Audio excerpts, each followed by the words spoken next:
உலகை எழுப்பும் ஞாயிறு அங்கே குடியிருப்பான். அவன் ஆனை முகத்தனின் அடியவர் மனத்தில் ஒளியாய் வந்து கொலுவிருப்பான்.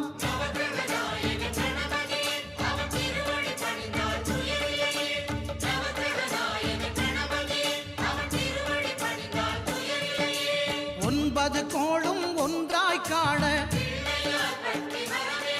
அங்கு கற்பகம் என்னும் கடவுளின் மெய்யில்